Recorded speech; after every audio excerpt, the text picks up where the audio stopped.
وبركاته. معاكم احمد شوبس. النهارده يا جماعه هنتكلموا عن كيفيه العلف وازاي ان احنا نعرفه العلف المضروب مش من العلف اللي هو مش مضروب. وطبعا ده احنا كلنا اتفقنا ان العلف دوت حاجه مهمه جدا لضمان نجاح المشروع. والحلقه بتاعت النهارده ديت طبعا يا جماعه مش من مش من الحلقات ال 15 طبعا اللي انا وعدتكم بيها. بس انا طبعا وعدت الناس كلها ان انا هرد على ردودهم وارد على اسئلتهم. وطبعا الاسئله اللي هي بتظهر لي في الكومنتات منهم واحد اسمه احمد السيد. وطبعا متشكرين طبعا لاهتمامك احمد ومتابعتك لينا. واي حد طبعا هيسال سؤال انا هجاوب عليه. بس النهارده السؤال اكتشفت ان احنا مش هينفع ان احنا نرد على السؤال كده. اكتشفت ان انا لازم اوري الناس لان احنا بنساعدوا بعض ان احنا يلا بينا ننجح مع بعض. طبعا ده طبعا شعارنا. والنهارده هنتكلم يا احمد يا سيد، حضرتك بتقول ان علف الفردوس ده كويس او مش كويس. طبعا انا مش هقدر اقول ان علف الفردوس ده كويس او مش كويس، لان انا ما بقدرش ان انا اقول حاجه زي كده. ومن الاول خالص انا ما كنتش حابب ان انا اقول حاجه طبعا عن الاعلاف وعن الحاجات ديت، علشان ده طبعا بيعتبر اعلام. بس لا، اكتشفنا ان لو في حاجه كويسه هنقولوها، ما فيش حاجه كويسه طبعا مش هنقولوها، عشان طبعا ما نقولش حاجه وحشه في حق حد. النهارده هنقوله بالنسبه انا بستعمل علف ايه. انا بستعمل علف اسمه علف الايمان. الايمان ده يا جماعه طبعا انا اكتشفت ان هو طبعا من احسن الاعلاف اللي موجوده في السوق. تعالوا نشوفه كده مع بعضينا. علف الايمان ادي شكل الشكاره اهيت زي ما حضراتكم شايفين، مؤسسه الايمان للاعلاف. كلمه الايمان اهيت. طبعا العلف ده يا جماعه اللي احنا بنبتدي بيه، طبعا هنا مكتوب 23%.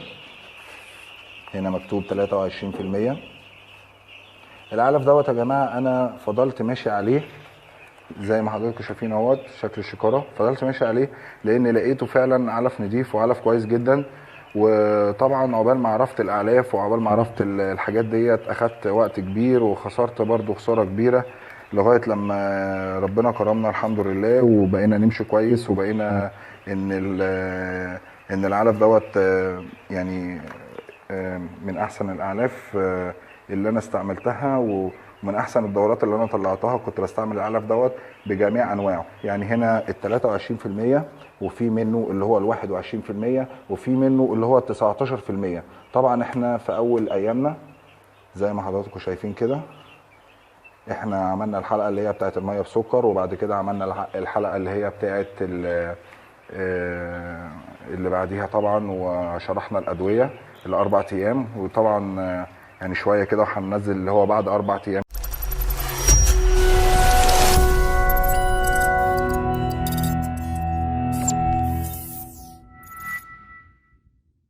ان شاء الله، اللي هو بكره ان شاء الله.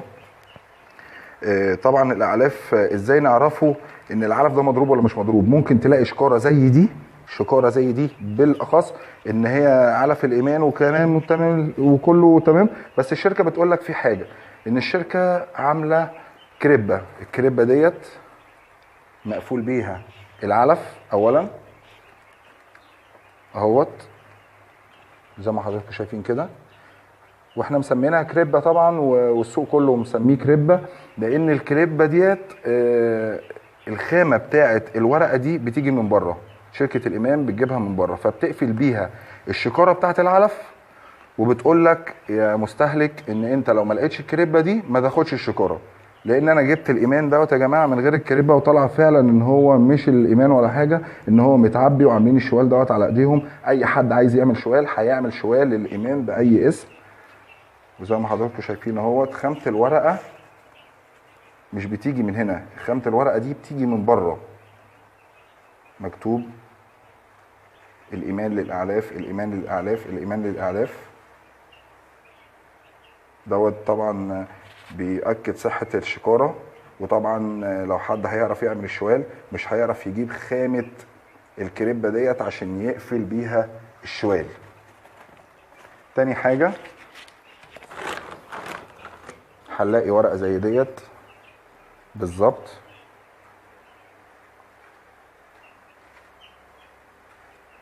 جوه الشكاره برضو، جوه من علامات برضو ان شكاره العلف ديت مش مضروبه، مش فيها حاجه. نرجع بقى لحاجه تانية هنقولوها. اتفقنا على الكريبه، واتفقنا على ان هي طبعا الكريبه ديت لازم تكون فوقيها. طبعا اي تاجر يقول لك اصل الكريبه ديت مش موجوده فهم بيطلعوها كده، اصل مش عارفه ايه. لا، الكلام دوت مش مظبوط يا جماعه. الشركه ذات نفسها بتقول ان الكريبه ديت لو مش موجوده، وده طبعا ضمان جامد جدا للشكاره، ما تاخدهاش. الشركه هي اللي بتقول كده. في حاجه تانية انا عايز اقول لكم عليها يا جماعه، ان العلف ممكن نعرفوه بحاجه تانية. احنا لو مسكنا العلف، تعالوا كده مع بعضينا، لو مسكنا العلف وشفناه اهوت، زي ما حضراتكم شايفين، هنحس ان العلف ده يا جماعه مطبوخ. يعني بمعنى اصح بالبلدي كده، ان احنا لو لقينا العلف، انت لو مسكته بايديك يعني وطلعت، طبعا العلف ده بيتكون من قصب اصفر وطبعا وبادي وكده. لو حسيت ان العلف قدامك، عرفت تطلع كل حاجه لوحديها، يبقى العلف ده مش صحي. العلف اللي قدامكم ده يا جماعه علف مطبوخ. طبعا احنا كلنا اتفقنا ان العلف اول حاجه في ضمان نجاح المشروع، زي ما احنا قلنا في الاول.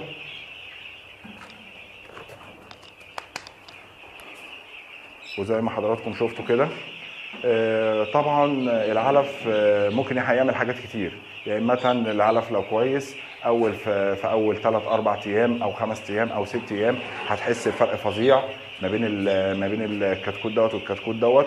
وطبعا لو العلف وحش، هتحس ان الكتكوت بيعدي معاك 15 يوم وزي ما هو. وطبعا ده خساره كبيره جدا، وكده الكتكوت هيبوظ ومش هيبقى المشروع ناجح. وتعالوا نشوفوا كده مع بعض حاجه صغيره مع بعض.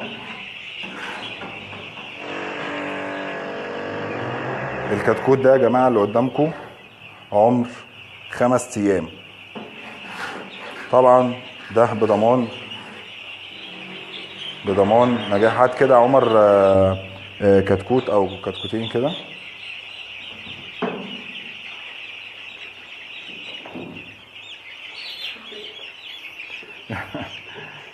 زي ما حضراتكم شايفين الكتكوت، بسم الله ما شاء الله، على ايدينا اهوت. علف نضيف، اكل نضيف، ادويه نضيفه، باذن الله ننجح مع بعض. زي ما حضراتكم شايفين 4 5 ايام، النهارده اليوم الخامس. طبعا الريش واضح جدا،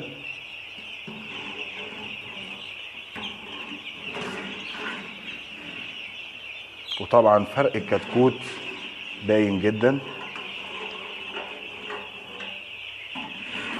انا متاكد بقى يا جماعه ان طبعا العلف لو مش كويس، طبعا في ناس ممكن تقول انت كذاب، دوت مش كتكوت 5 ايام. لكن والله يا جماعه دوت فعلا كتكوت 5 ايام. زي ما حضراتكم شايفين العلف بيفرق جامد جدا جدا جدا، وبيخلي الكتكوت ياكل ويتغذى وبيتحول معاك بسرعه.